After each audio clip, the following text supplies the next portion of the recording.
Hey guys, it's Savannah from earthandwater.co. Let's talk about minimalism and how I use it for fulfillment and how I think that you can too. So in the last episode I talked about the void in our chest, how we want to feel whole, but it's hard to because there's a whole hole in our chest, and how we try to fill that hole with relationships and consumerisms and basically a lot of stuff outside of ourselves, but it doesn't work because we have to fill it with stuff that's already within us, and how self-care and self-love was the directions for that, and how minimalism is the active work that I believe you should be doing to kind of get over to that. So if you haven't heard that episode yet, the very most recent one, How to Feel Whole, then I'd say this is probably part 2 to that.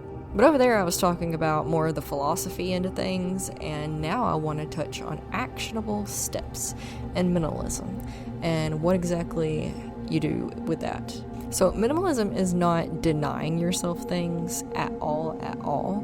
It's letting go of the meh, so that you can only surround yourself with things that really truly bring you happiness and joy. And as many people have proved time and time again, things do not bring us joy. Relationships, experiences, quality self-care, investing in ourselves, learning a new skill, it'd be pretty cool to play the guitar, right? And have that be part of your identity. I'm going to go ahead and go out on a limb and say that I speak for most people when I say that would bring you more joy and fulfillment, and the void would be full if you spent your time learning something like that rather than spending 8 hours watching a Naruto marathon. No, I can't even do that. I'm gonna backtrack. Definitely spend 8 hours watching Naruto marathon, but there's a lot of other shows that do not deserve your time and energy. That one definitely does. So anyway, going back to this clearing and minimalism thing, it comes in waves, I've noticed, and I don't mean like sometimes I'm like, ooh, minimalism, and then other times I'm like, normalness, whatever that is. But I've noticed that it evolves, and once you hit one, there's always like another level, and I thought that was pretty cool, so I wrote them down. So you start out with excitement over minimalism and inspiration to clear, and then the second level is letting go of things that you aren't attached to. And those things are easy, but then the harder levels is letting go of things that you wanted to keep, and then getting rid of all of those just in case or one day things. I'm talking about one day I'm going to use that, one day I'm going to need that, what if I. But like we talked in the last episode, that is a mindset of lack, and we are focused on a mindset of abundance, and abundance says that we have all that we need all of the time.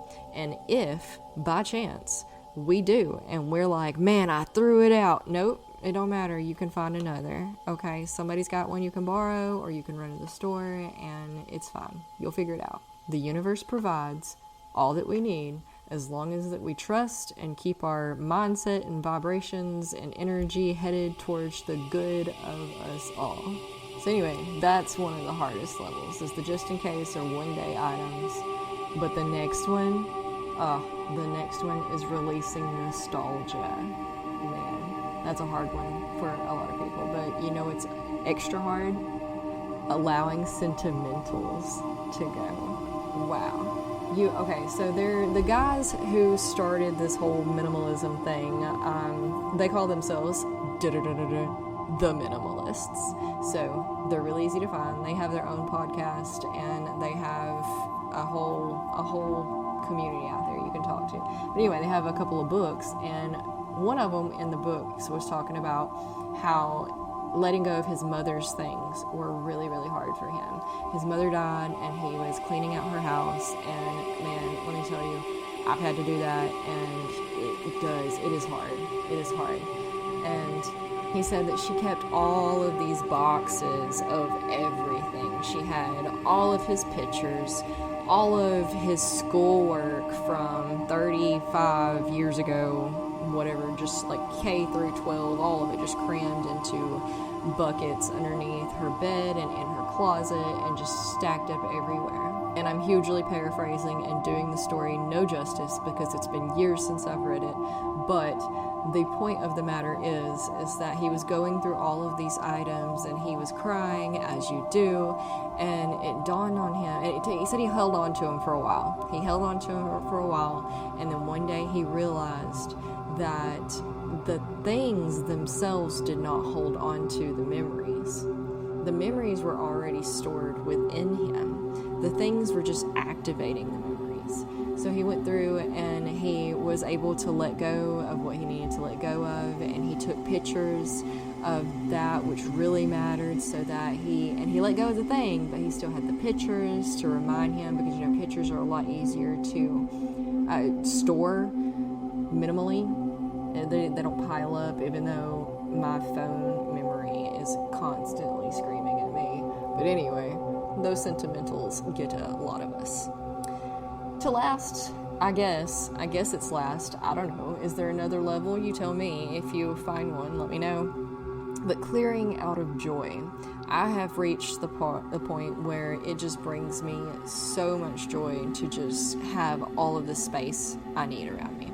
So it's just wonderful when you get to that point to where you're like, man, what else can I get rid of? Do I really need all of this? Am I sure? That's pretty empowering and freeing, for sure. Now, do remember that this whole process is going to take years. How old are you? It took you that long to collect all of the things you have. It's going to take at least probably half of that time. Well, I don't know. That may be drastic. It depends. I guess it depends on the person too, and how motivated you are and determined you are. But it's going to take time. Probably most often years at least, to really get this to where it feels like you can call yourself a minimalist. I called myself a minimalist for many years before I actually felt like one. And it's not because it's just because I didn't fit the mold of what you saw on Instagram and whatnot. I looked around my house and I was like, this is terrible. But I'm a mom and I have 2 kids. And just because I myself follow the mindset, because it is a mindset, of minimalism doesn't mean that my family does. So please don't be discouraged if you're not feeling like you fit the mold, or that you look like the other minimalist people on Instagram or whatever. It's all going to look different for everybody, each their own, and it's all going to evolve over time as we do. Everything, not just minimalism, everything always is constantly going to evolve just as we do. Change is the only thing we're promised. So please be gentle with yourself, and just as long as you're keeping your face towards your goals, towards the end goal and all of that, which is not to have all of this space around. It is, but it's not. The goal is emotions, good vibrations, good energy, whatever brings you peace, love, joy, serenity, all of those good feelings. That is the goal. Always. The feelings of abundance, the feelings of prosperity, the feelings of connection, the feelings of love, all of that. Belonging, community. And minimalism is a great tool to help us actively move towards a better world for ourselves, because of these emotions, okay? It helps bring us closer to that. It helps us let go of all of the clutter in our mind, body, spirit, environment, diet, everything, every aspect, to allow space for that which truly serves us, that which truly helps us and brings us those emotions, so we can bring that alight. So, yep, that's food for thought. Let me know what you think. Join us in the Facebook group. Namaste. You're powerful.